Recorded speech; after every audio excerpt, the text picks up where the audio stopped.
নমস্কার, আপনারা দেখছেন বাংলা টিভি চ্যানেল। জানাবো আজকের বাছাই করা কিছু গুরুত্বপূর্ণ খবর। প্রথমে জেনে নিন শিরোনাম, তারপরে জানাবো বিস্তারিত খবর। মুর্শিদাবাদ হিংসার মধ্যে ওয়াকফ আইন নিয়ে মোদির কড়া বার্তা। রাজ্যে ওয়াকফ আইন চালু হতে দেবেন না মমতা, পাল্টা যা বলে দিলেন দিলীপ।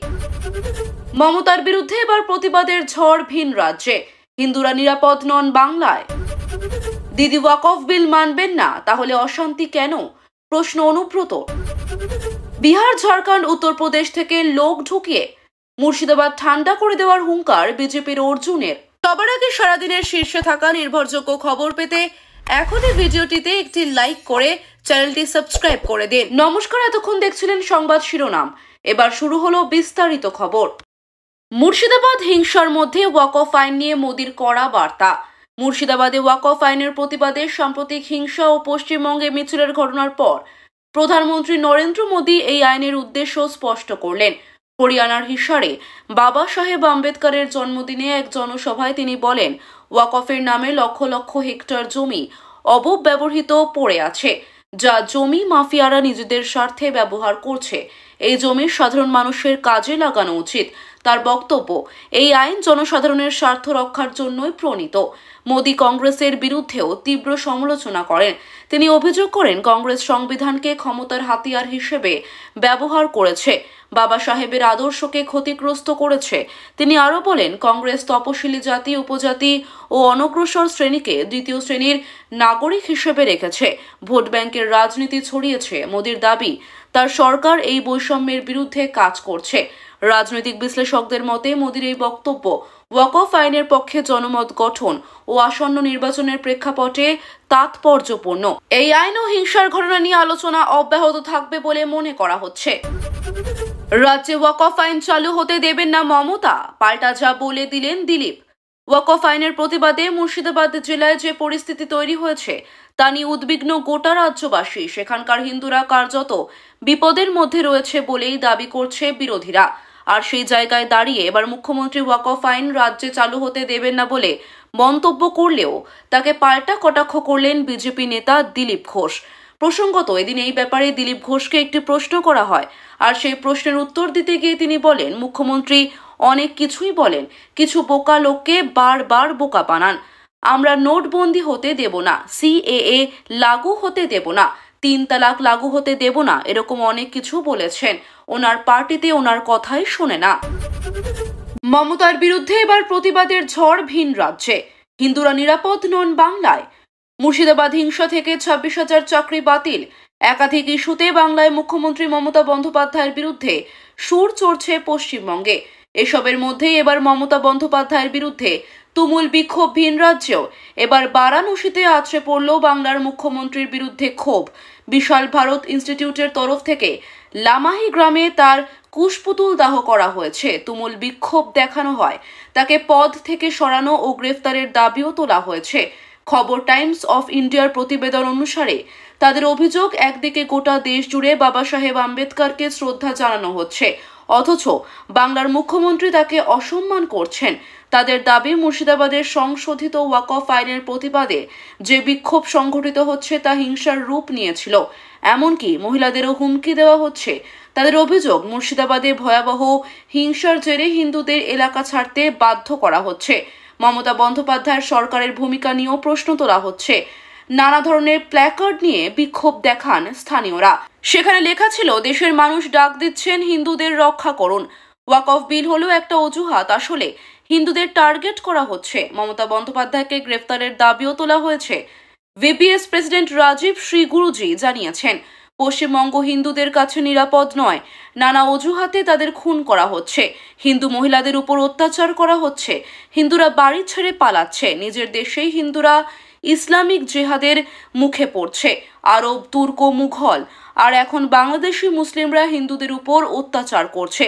এদিকে নাজরিন আনসারি, এএল প্রেসিডেন্ট মুসলিম মহিলা ফাউন্ডেশনের জানিয়েছেন, মানবাধিকার লঙ্ঘন করা হচ্ছে পশ্চিমবঙ্গে, হিন্দুদের কান্না শোনা হচ্ছে না। দিদি ওয়াকফ বিল মানবেন না, তাহলে অশান্তি কেন? প্রশ্ন অনুব্রতর।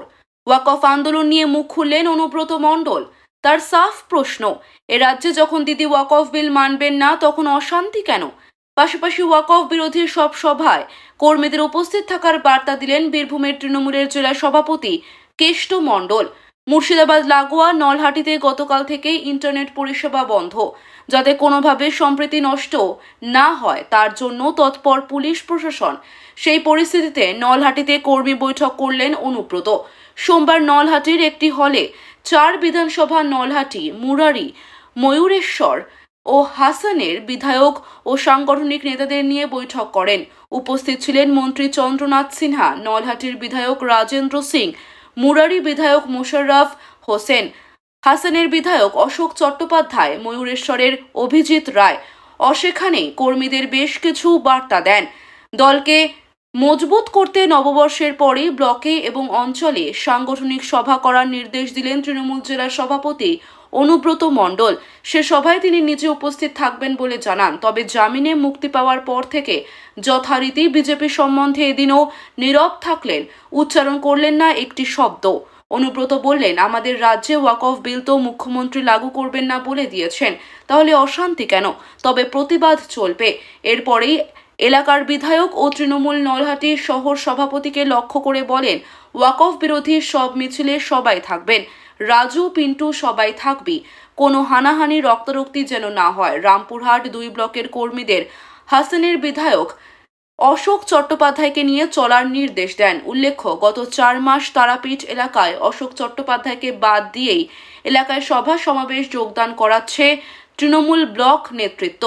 এমনকি তারাপীঠ মন্দিরেও যাননি বিধায়ক, কারণ তারাপীঠের সেবায়িত সংগঠনের সভাপতি তারাময় মুখোপাধ্যায়ের স্ত্রীর মৃত্যু হয় অশোকবাবুর চিকিৎসায়। তাদের অভিযোগ, ভুল চিকিৎসায় রোগীকে মেরে ফেলেছেন অশোক। তাই এদিনের বৈঠকে রামপুরহাট 2 ব্লককে নির্দেশ দিলেন অশোকবাবুকে নিয়ে চলার। যে অঞ্চলের সাংগঠনিক পদে কেউ নেই সেখানে 5 জনের একটি করে কমিটি করার পরামর্শ দেন। তাহলে জেলার 11 আসনের সব কটিতেই তৃণমূল জয়ী হবে বলে জেলা সভাপতি কর্মীদের নিশ্চিত করেন। বিহার, ঝাড়খণ্ড, উত্তরপ্রদেশ থেকে লোক ঢুকিয়ে মুর্শিদাবাদ ঠান্ডা করে দেওয়ার হুঙ্কার বিজেপির অর্জুনের। ওয়াকফ সংশোধনী বিলের বিরুদ্ধে বিক্ষোভের জেরে সৃষ্ট উদ্বেগজনক পরিস্থিতি নিয়ন্ত্রণে আনতে হাইকোর্টের নির্দেশে বৃহস্পতিবার রাত থেকে মুর্শিদাবাদের 3টি মহকুমায় টহল শুরু করেছে সীমান্তরক্ষী বাহিনী। জঙ্গিপুর, নবদ্বীপনগর ও শ্যামগ্রামপুর মহকুমায় ফ্রন্টিয়ার গার্ড বাহিনীর জওয়ানরা বিভিন্ন সড়ক ও গুরুত্বপূর্ণ স্থানে পোস্ট বসিয়ে নিরাপত্তা নিশ্চিত করছে। রাজ্যের আবেদনের প্রেক্ষিতে আদালত এই পদক্ষেপ নেওয়ার নির্দেশ দিয়েছে। তবে পরিস্থিতি নিয়ন্ত্রণে কেন্দ্রীয় বাহিনীর ভূমিকা নিয়ে তীব্র সমালোচনা করেছেন ব্যারাকপুরের প্রাক্তন সাংসদ ও বিজেপি নেতা অর্জুন সিং। তিনি প্রশ্ন তোলেন, বিএসএফ কি হাতে চুরি পড়ে আছে, লাঠি নিয়ে পাথর নামাচ্ছে? তার অভিযোগ, কেন্দ্রীয় বাহিনীকে রাজ্যের আইন শৃঙ্খলা রক্ষার জন্য নয়, বরং রাজ্যের বিরুদ্ধেই মোতায়েন করা হয়েছে। তিনি আরও হুঁশিয়ারি দেন, মুর্শিদাবাদের পরিস্থিতি ঠান্ডা করতে বিহার, ঝাড়খণ্ড, উত্তরপ্রদেশ থেকে মানুষ এনে পরিস্থিতি নিয়ন্ত্রণ করা হবে। অর্জুন সিং মূলত মুখ্যমন্ত্রী মমতা বন্দ্যোপাধ্যায় ও রাজ্যপালের ভূমিকা নিয়েও সরব হন। তিনি বলেন, রাজ্যপালকে তো দেখাই যায় না। বিরোধী দলনেতা শুভেন্দু অধিকারী যেন প্রশাসনের কাজ করে চলেছেন। উল্লেখ্য, কেন্দ্রীয় বাহিনী মোতায়েনের জন্য শুভেন্দু অধিকারী হাইকোর্টে মামলা দায়ের করেছিলেন, যার পরিপ্রেক্ষিতে আদালত এই নির্দেশ দেয়। বিএসএফ এর পক্ষ থেকে জানানো হয়েছে, পরিস্থিতি স্বাভাবিক না হওয়া পর্যন্ত তারা রাজ্য পুলিশের সহযোগী হিসেবে কাজ করবে। দক্ষিণবঙ্গ ফ্রন্টিয়ারের আইজি কর্ণি সিং শেখাওয়াত বলেন, আমরা স্বাধীনভাবে কোনো পদক্ষেপ করছি না। পুলিশ ও রাজ্য প্রশাসনের চাহিদা অনুযায়ী আমরা সহায়তা করছি। যদি আরও কোম্পানির প্রয়োজন হয় তবে আমরা তা সরবরাহ করব। সরকারি সূত্রে খবর, ইতিমধ্যেই মুর্শিদাবাদে 300 জন বিএসএফ জওয়ান মোতায়েন করা হয়েছে এবং আরও 5টি কোম্পানিকে প্রস্তুত রাখা হয়েছে। গতকাল রাতে কেন্দ্রীয় রাষ্ট্র সচিব ভিডিও কনফারেন্সে রাজ্যপাল ও ডিজির সঙ্গে পরিস্থিতি মোকাবিলায় দিক নির্দেশনা দিয়েছেন। অন্যদিকে স্থানীয় বাসিন্দাদের একাংশের অভিযোগ, বেশ কিছু এলাকায় পুলিশ সহিংসতা ঠেকাতে ব্যর্থ হয়েছে। এমনকি কিছু গ্রামে পুলিশ অতর্কিতে লাঠি চালিয়েছে, যার ফলে অর্ধ শতাধিকের বেশি নিরীহ মানুষ আহত হয়েছেন। এই ঘটনার পরেই এলাকায় বিএসএফ মোতায়েনের দাবি জোরালো হয়। রাজ্যের বিরোধী শিবিরের নেতারা বলছেন, মুর্শিদাবাদকে ঠান্ডা করার নামে সাধারণ মানুষের জীবন বিপর্যস্ত করা হচ্ছে। রাজনৈতিক মহলে এখন এটাই প্রধান আলোচনাকার উদ্দেশ্য সাধিত হচ্ছে। রাজ্যের স্বার্থ রক্ষা হচ্ছে নাকি কেন্দ্রীয় স্বার্থ চরিতার্থ করা হচ্ছে?